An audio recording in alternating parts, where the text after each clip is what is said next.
Hello, welcome to Triangle Spotlight. I'm Suzanne Lynn, and today's guest is, well, I've been wanting to talk to Anthony Mora for quite a while. Anthony Mora is the founder and heads up the Anthony Mora Communications for PR and Writers. He's based out of LA. He's got some big names that he's put in big places like CNN, Time, Newsweek, The Oprah Winfrey Show, Los Angeles Times. And Anthony, thank you so much for being here. We appreciate you being here to pour value and insight into our authors. Thank you, and thank you for your show. It's a wonderful show. Well, So I've been looking forward to being on this. Anthony, I can honestly say this, that of the authors that I talk to that are under your umbrella, I have had very few rave like they do, being under your care and your guidance and your wisdom. And that just spoke so much to me because it was always unsolicited. When we just say, oh, you're with Anthony Mora, they take it upon themselves to say how much you've done and what a difference maker you are. How have you been able to become so endearing to these authors? What are you doing? Well, that's just wonderful to hear, And I've had the company for over 30 years. So, we've been around for a while. The last 10 years, we focused on authors, fiction and nonfiction, and filmmakers. And I'm a writer. I write plays and novels. So I've got a soft spot for writers. Yes. And I know what it's like to finish a book or a play and think, I've done my work, it's over. Right. And my job is the hardest job, which is to say, you've just started. Right. And don't rely on, if you're self-published or you're with a hybrid publisher, or if you're one of the big five, you can't rely on any of those situations to take care of you. Maybe my hardest conversations are with someone who's with a Simon & Schuster or a HarperCollins to say, you've got to take care of yourself here. Mm-hmm. It's just the nature of the beast is now that the PR firms of most of the bigger companies have been slashed. So pretty much everyone's in the same position as a self-published author. And a self-published author needs to take care of him or herself. Mm-hmm. And the best way to do that is to reach out to somebody who knows what they're doing. I know that that's not always the case because it's not everyone can afford it. So there's some things you can learn. But without marketing, you can write the best book in the world. And if you don't build that bridge to your market, nobody knows it's there. Right. I'm going to go so far to say that the authors are raving about you, not because you take them to great lunches and because you tell them what they want to hear. I'm going to make the quick connection and say they're raving about you because you're bringing in money. You take them from A to Z. With that, and partly it's bringing in money and partly it's building the brand, because the brand is going to be what carries them. And what often a new writer will think is, in a month, I'm going to be selling enough books to pay for whatever my investment is or to start taking care of me. That's not how it works. It's not going to work that way. And that's one thing that I try to be very upfront with my clients too, is to give a realistic guideline of how's this going to work. So if you're looking in a month or 2 months to having your book take care of you, which some authors do, that's not how it works. Mm-hmm. But it can in the long term. But generally, you need to build your brand. You need to establish yourself. People need to trust you. Once they trust you, they will trust spending that money to learn about you and your works. But just writing the work that you think is great and putting it out there on an ad or whatever, people don't know you. So that's why our focus is traditional PR, magazines, newspapers, radio, TV, more and more blogs and podcasts. People get to learn about the writers. They get to hear their voice. And there's also that validation and credibility of being in the news. Mm-hmm. The upside and downside of social, the upside and downside of social media is everybody's on it, mm-hmm. and anybody can be on it. That's mm-hmm. not the same with interviews, feature stories, reviews. A select few are there.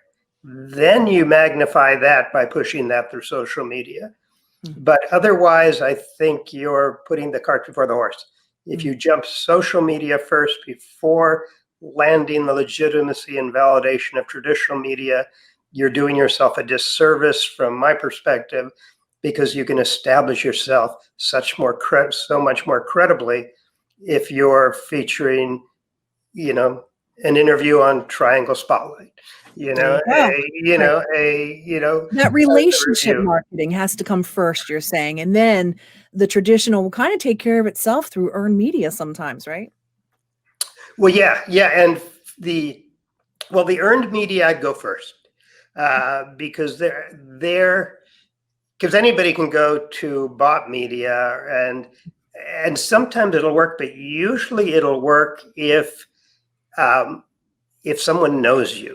If a book is coming out from an author, and you see an ad, it's like, oh, I've been waiting for that book. If Right. you've never heard of him or her, you need to learn about them. So you need a game plan. You need to come up with stories. You don't want us. You're not selling. That's one thing I always tell the clients. We are not selling your book. We are not going to the media saying this is the best, this is the greatest. We're not using superlatives. We are telling the media why this is a great story for their audience. And Mm. if the media selfishly wants to run a story on their book, then we've won. If we can meet the media's needs, we'll always meet our clients' needs. Mm. And then it sounds to me like you're talking about being others focused instead of authors focused. Yeah, yeah, and obviously the authors is our client, so we keep them in mind. But what authors often forget is they have a storyline. They think this is great. This is what I'm going to pitch, and I'm going to knock my head against the wall if that doesn't work until I make it work. Mm. Well, if you broaden your umbrella, you could see there's a lot more stories out there. Maybe there's a tangential story, a backdoor story that could get your story told.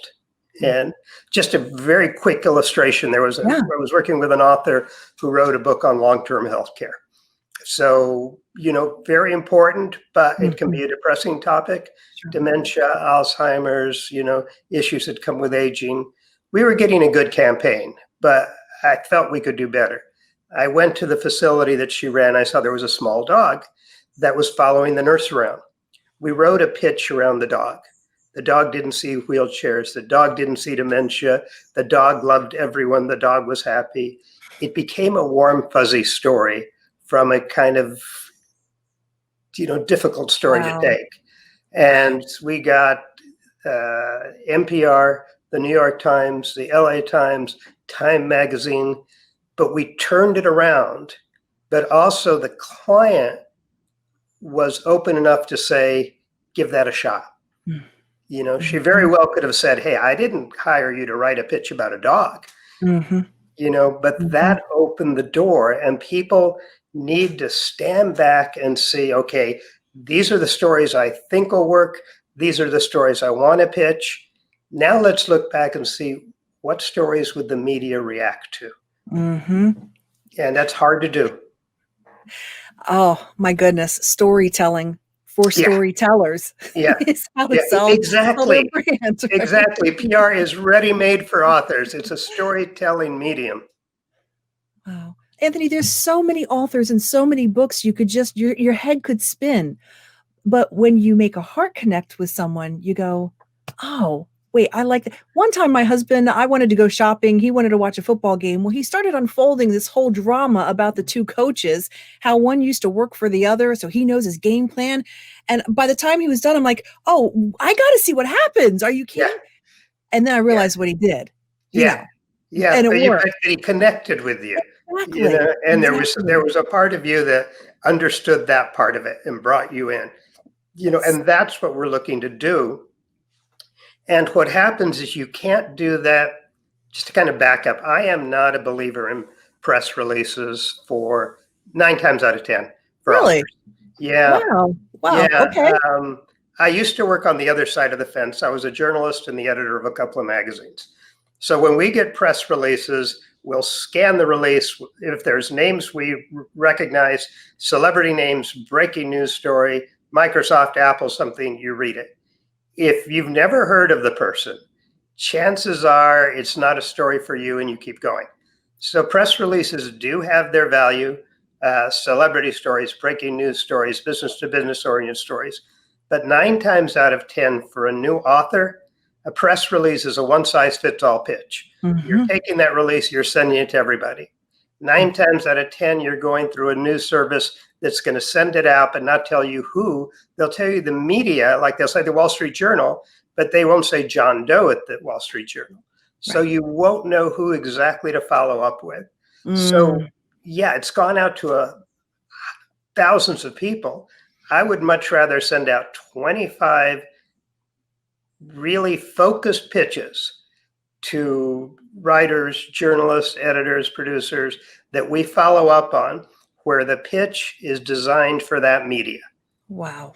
If Wow. it's local, it's a local pitch. If it's women's oriented media, it's a women's pitch. If it's pop culture, that's another pitch. And the umbrella story might very well remain the same, the main bulk of it. But those first few sentences, you've got to talk to that media. When I was an editor, I could tell by the pitch if that person had never read my magazine because it Oh, was so off far afield. right. Right. And Yeah. that's one thing we never want to happen. Even if one pitch doesn't get accepted, I want to make sure it was appropriate because they're going to listen to me next time. So some of the low-hanging fruit for independent authors, social media, building a brand, getting known, being where their audience is in social media groups, doing quality pitches to publications and media outlets that you're familiar with, that you follow up on. Can you give us one more good low-hanging fruit angle that an independent or struggling authors could do to help sell some books and build their brand? Well, one that I've been surprised with that so many don't do is have their own website. Hmm. And that's huge. They'll say, well, I have an Amazon page, I have a Facebook page, I have Instagram. That's great. Yeah, you want that. But your website is your home online. That's where the media is going to go and see, well, I wonder who this person is.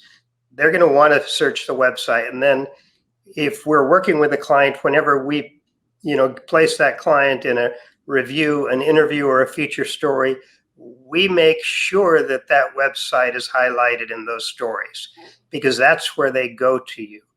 And you control it. Facebook can change their terms whenever they want. They control it, And but Amazon. Yeah. and Amazon, Mhm. but you control your website. And I have been surprised how many authors don't start out with that. Mhm. And I also recommend if you're looking to write more than one book, never make your website about the book. Make Mm. it about the author. You Mhm. can highlight the book, but I look at it, the author is the train, the book is the engine, and the engine can change and hopefully will. So make that website about you, tell your story, build your brand, and then the book can change, or maybe a book is optioned as a film, and then that becomes the engine. And that's one of the things I love about PR. And this doesn't happen all the time, but we have had where self-published authors, where a HarperCollins or a St. Martin's or a bigger publisher has come in and picked it up, or a producer has come in and optioned to work.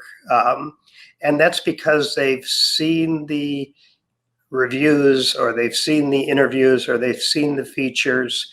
And the one thing about editorial type of outreach is people are open.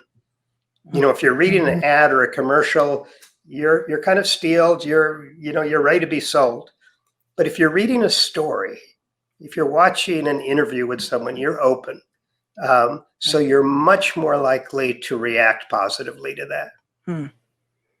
I love the idea of a landing page, even if you don't want a full-blown website, just a landing page for contact information, setting up times for interviews, blogs, photos, interviews, reviews. I mean, everything could just go on that if you had to, just one page. Yeah, yeah, and it could be a very basic, website. Home, about.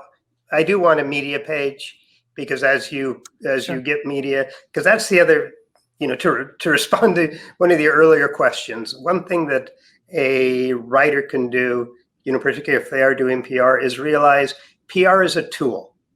and it can really function on its own, but it's so much more effective if you work it. So if you get PR, put it on your website, put it on your social media, put it in any of your marketing. The beauty about PR too is it's evergreen. I mean, years ago, I wrote a couple of books on PR. And to be honest, I wanted to sell books, but my main focus was to help establish the company. So, you know, we were able to get a pretty good campaign. So we got CNN and MSNBC and the New York Times and the LA Times. And so that's always on my website. You know, that comes with me. That's and authors need to realize that. On our end, we use it when we're pitching. You know, when we place one story, we use that story in our pitches to other media so that they see, because we want them to ask why. Why is this person getting coverage? Why is this, you know, if we get them to ask why, we've won. Oh my gosh. I feel like we just started scratching the surface, but we've got to wrap up because I've only got an hour show. So thank you, Anthony. Thank you so much for joining us.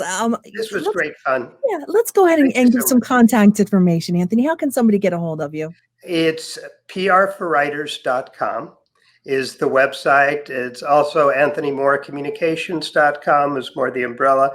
But for writers, prforwriters.com, there's a video series. Because one thing we didn't touch on is how important video can be for marketing. And well, let's take time to talk about that. yeah, because it's people see you. You know, they feel that they're seeing you, they're interacting with you. It's not static. Right. And last year I created a whole, you know, video series on frequently asked questions for PR for writers, because I have that on my website in copy, in print, but it's so much more dynamic if they hear me talking about it. And there's that sense of they get to know you. Yes. Make that heart connect. Yeah. Well, 93% of communication is nonverbal. Yeah. Ain't it the truth? Yeah. So yeah, but prforwriters.com, and you'll find everything there. And if not, you know, there's our Anthony M at anthonymora.com is my email. Feel free to email me with any questions, and I will definitely get back to you. That sounds good, Anthony. It was a joy to get to speak with you. Thank you so much for your time and for pouring some wisdom into some writers. Thank you. I really appreciate it. Thanks for the time.